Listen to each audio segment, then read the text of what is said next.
ಇಲ್ಲಿನ ರಾಷ್ಟ್ರೀಯ ಹೆದ್ದಾರಿ 50ರ ಬಳಿ ಇರುವ ಐತಿಹಾಸಿಕ ಕಣಿವೆ ವೀರಭದ್ರೇಶ್ವರ ಸ್ವಾಮಿ ದೇವಸ್ಥಾನದಲ್ಲಿ ಇಂದು ಗುಗ್ಗಳ ಜಾತ್ರಾ ಮಹೋತ್ಸವವನ್ನು ಅತ್ಯಂತ ವಿಜೃಂಭಣೆಯಿಂದ ಆಚರಿಸಲಾಯಿತು. ಬೆಳಗಿನ ಜಾವದಲ್ಲಿ ಶ್ರೀ ಸ್ವಾಮಿಗೆ ವಿಶೇಷ ರುದ್ರಾಭಿಷೇಕ ಮತ್ತು ಪೂಜೆಗಳು ನೆರವೇರಿದ್ದು ಸಾವಿರಾರು ಭಕ್ತರು ಪಾಲ್ಗೊಂಡು ದೇವರ ದರ್ಶನ ಪಡೆದಿದ್ದಾರೆ. ನಂತರ ದೇವಸ್ಥಾನದ ಆವರಣದಿಂದ ಸಕಲ ವಾದ್ಯಗಳೊಂದಿಗೆ ವೀರಗಾಸೆ ಕಲಾವಿದರ ತಂಡದೊಂದಿಗೆ ಭಕ್ತ ಸಮೂಹ ತುಂಗಭದ್ರಾ ನದಿಗೆ ತೆರಳಿ ಗಂಗಾ ಪೂಜೆ ನೆರವೇರಿಸಿದ್ದು ಪ್ರತಿ ವರ್ಷದಂತೆ ಈ ಬಾರಿಯೂ ಸ್ವಾಮಿಗೆ ಪ್ರಿಯವಾದ ಉಡುಪುಗಳೊಂದಿಗೆ ಪೂಜೆ ಸಲ್ಲಿಸಲಾಗಿದೆ.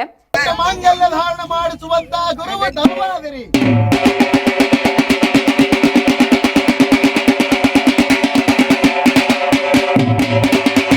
ಗುರುವಲ್ಲ ಸದ್ಗುರು ನೀವು, ಚಿದ್ಗುರು ನೀವು, ಗುರು ನೀವು, ಮೋಕ್ಷಕ್ಕೂ ಗುರುವೇ. ಗುರುವಿಗೆ ನರನಿದ್ದು ಶಿಲೆಯೆಂದು ಪ್ರಸಾದವನ್ನು ಎಂಜಲವೆಂದು ಧರಿಸುವ ರುದ್ರಾಕ್ಷಿಗಳಿಗೆ ಮರದ ಬೀಜಗಳೆಂದು ನಡೆಯುವ ಮಂದಮೂರ್ಖ ಶಿಖಾಮಣಿಗಳಿಗೆ